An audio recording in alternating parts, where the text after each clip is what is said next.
Hello students, 24/7 WBCS টপারে তোমাদের প্রত্যেককে স্বাগত। আমি তোমাদের সাথে রয়েছে এই মুহূর্তে দীপাঞ্জন স্যার। খুব গুরুত্বপূর্ণ একটা খবর, হয়তো তোমরা অনেকে শুনেছো, এটা শুনে নাও।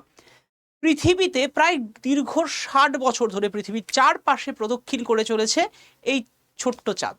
ইয়েস, এই ছোট্ট চাঁদ, যাকে বিজ্ঞানীরা বলতে চাইছে এক ধরনের গ্রহাণু, যা পৃথিবীকে প্রদক্ষিণ করছে। এটা সেকেন্ড মুন বা অ্যাকচুয়ালি কোয়াসি মুন বলেই তারা বলার বেশি পক্ষপাতী। এই নতুন যে চাঁদ, যেটি আবিষ্কৃত হয়েছে, দীর্ঘ 60 বছর ধরে পৃথিবীকে প্রদক্ষিণ করে চলেছিল, কিন্তু তার হদিশ পেয়েছিল না।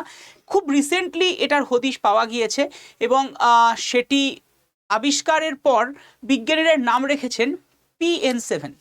তোমাদের জন্য এই মুহূর্তে একটা খুব গুরুত্বপূর্ণ প্রশ্ন দেওয়া থাকলো, প্রত্যেকে কমেন্ট বক্সে আনসার করে জানাও, পৃথিবীতে এটি কত নম্বর চাঁদ? ইয়েস, মানে এরকম কিন্তু আরও বেশ কতগুলো কোয়াসিমুন আবিষ্কৃত হয়েছে আগে, তার সংখ্যা কতগুলো এবং এটির সংখ্যা কততম এইরকম কোয়াসিমুন। তো প্রত্যেকে কমেন্ট করে জানো। আর এরকম আরও অনেক ইনফরমেশান জানার জন্য, যেটা WBCS সহ WPSCর সমস্ত এক্সামসে আসবে, সেরকম ইনফরমেশান জানার জন্য সাবস্ক্রাইব দিস চ্যানেল। আর হ্যাঁ, তোমাদেরকে জানিয়ে রাখি, এখন থেকে কিন্তু প্রত্যেক দিন আমাদের 24/7 WBCS টপার চ্যানেলে এরকম প্রচুর ক্লাসেস কিন্তু চলছে ইচ অ্যান্ড এভরিডে।